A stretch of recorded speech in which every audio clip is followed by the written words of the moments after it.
Making music to me is like plumbing or cooking, or it's a job. You do a service for people.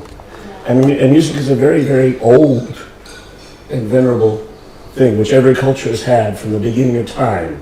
Before they farmed, before they built houses, they had musicians. They played music. And our job is to make music. That's what we do. And other than that, we're just basically schlubs. Schlemiels.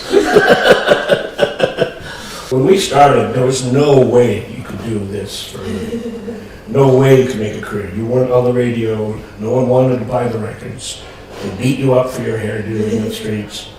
So it was a way of starting out without any expectations. And I think that's the best way to keep it sort of about the music. And ironically, if you do that, the music tends to be good and people tend to like it. So it's ironic. I think the key to us being successful as a sort of a little business is the fact that we never had any business ideas. It was just basically make music, find people who will help you put it out, and go from there. I mean, we have no image. I mean, make a video. Why? What would they see? You know, you never made a music video? Never made a video.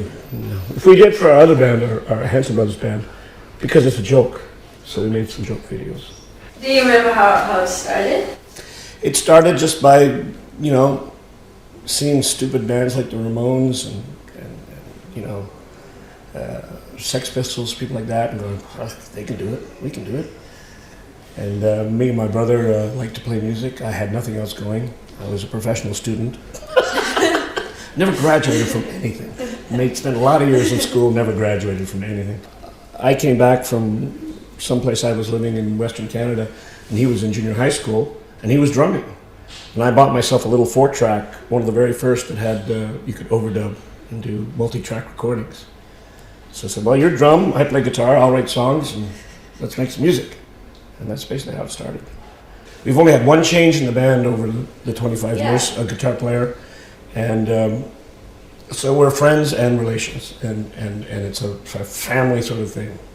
And that's another reason why I think it stays together and stays tight-knit, because it's not just a bunch of people with different agendas and ambitions, you know.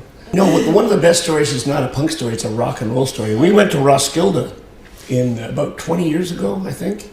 And we were supposed to play like 6 o'clock in the evening on the second stage, you know. I thought it was okay, but it was just, you know, a minor thing. And then they came to us and said, well, look, Sepultura has another festival to do the same day. So they can't play in their slot, they have to play early.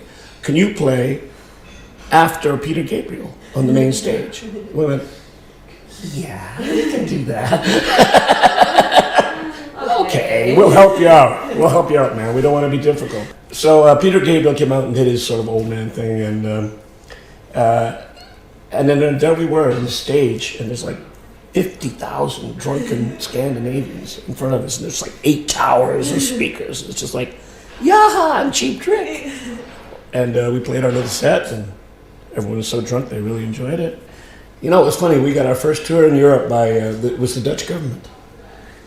In its liberal, money-spending way, had a foreign artists festival, and some people we knew there got us 2 or 3 shows in Holland, and the government paid the tick.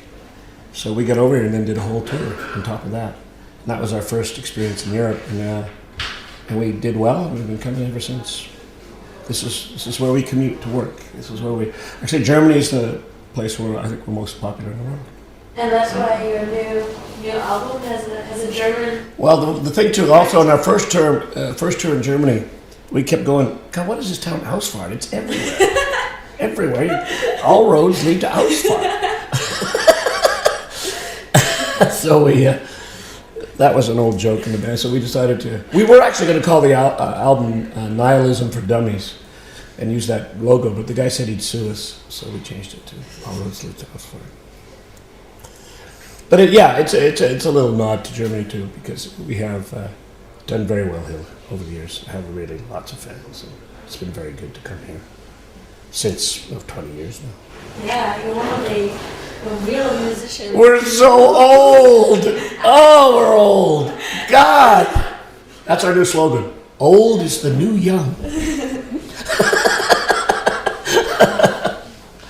don't think anyone's believing it. Thank you. Yeah, I don't know. I never imagined I'd be 50 years old and playing rock and roll. That never occurred to me, I tell you. Here I am. Would you say your music has changed from like how it changed from the beginning to now? Yeah, it's hard to say. The perspective is mainly that there's less, I think there's less anger and less pain in the music now than there was. But it's about the same thing. The songs usually are basically about the same thing, which is what's not real. We know what we can see, we know what's real, what's not real. The songs have always been about transcendence. And in the early days, that was out of a sort of a alienated, angry, hurt perspective.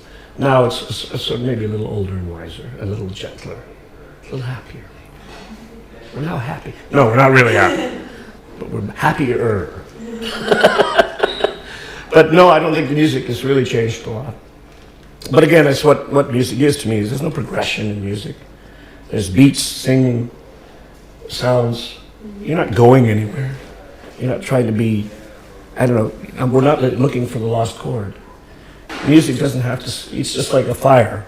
You just stoke it and keep it burning.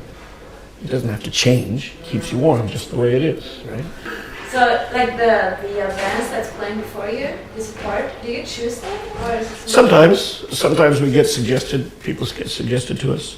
We try to know who we're dealing with before we go on tour with them, because you don't want to be on tour with people you can't get along with, or whose music you hate. And you hear a lot of backup bands you don't want to be touring with them, even if they're nice people, because we're probably coming over with a band called Married to Music from Canada. But very good, very nice young guys who are all enthusiastic and playing their fast, loud music.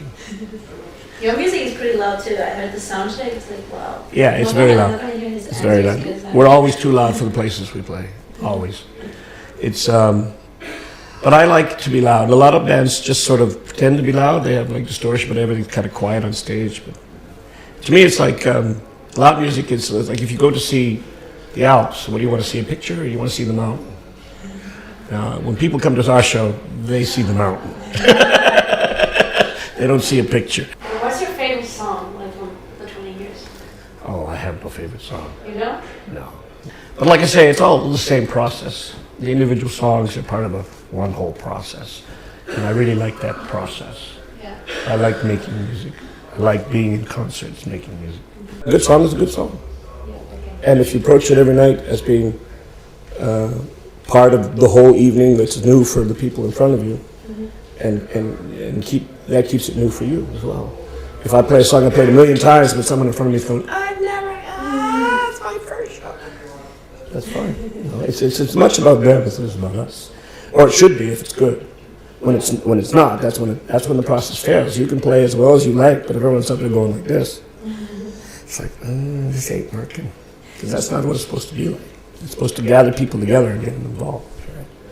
People are all standing back like they're watching TV. You can play as well as you want. It's not going to be a good show. Yeah. Okay. So you people in Finland should learn that. I hope this is not shown in Finland. They're very standoffish in Finland. I don't know why. I think they stopped drinking. That's why. I think they stopped drinking. They should never have done that. So is there any big future plans? No. No, like always? No, like always, yeah. No, don't make plans. You just get disappointed when they don't work out. No, we had a big break before we did this album, and now we've done it. It's been pretty well received. People seem to like it. It's our 10th full-length CD of just us. We've done other records. There's Hanson Brothers, our other band, and combination things. And